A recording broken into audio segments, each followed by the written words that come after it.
ਮਾਲ ਹਮੇਸ਼ਾ ਮੁੱਲ ਨਾਲ ਵਿਕਦਾ। ਚੰਗੀ ਚੀਜ਼ ਦਾ ਚੰਗਾ ਮੁੱਲ ਏ ਤੇ ਹੌਲੀ ਚੀਜ਼ ਦਾ ਹੌਲਾ ਮੁੱਲ ਏ।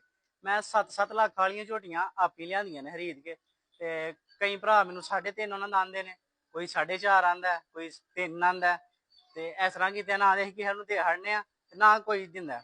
ਮਾਲ ਹਮੇਸ਼ਾ ਮੁੱਲ ਨਾਲ ਲੱਭਣਾ, ਜਿੱਥੋਂ ਵੀ ਲਵੋਗੇ। ਇਹ ਭਾਈ ਜਾਨ ਪਹਿਲੇ ਵਾਰੇ ਦੀ ਝੋਟੀ ਹੈ, ਸਿਆਹ ਕਾਲੀ ਮੁਸ਼ਕਲ। ਅੱਜ ਦੂਸਰੇ ਤੀਸਰਾ ਦਿਨ ਹੈ ਸੂਈ ਨੂੰ। 18 ਘੰਟਿਆਂ ਦਾ ਸਫ਼ਰ ਕਰਕੇ ਝੋਟੀ ਆਈ ਏ। ਸਾਰਿਆਂ ਭਰਾਵਾਂ ਨੇ ਇਹਦਾ ਤਸੱਲਾ ਨਾਲ ਸ਼ੌਕ ਕਰ ਲੈਣਾ।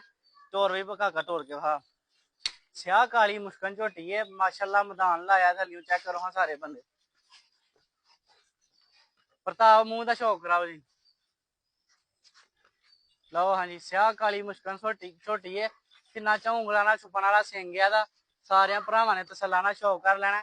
ਤੇ ਕਿਸੇ ਭਰਾ ਨੂੰ ਪਸੰਦ ਆਏ ਸਾਡੇ ਨਾਲ ਰਾਬਤਾ ਕਰ ਲੈ।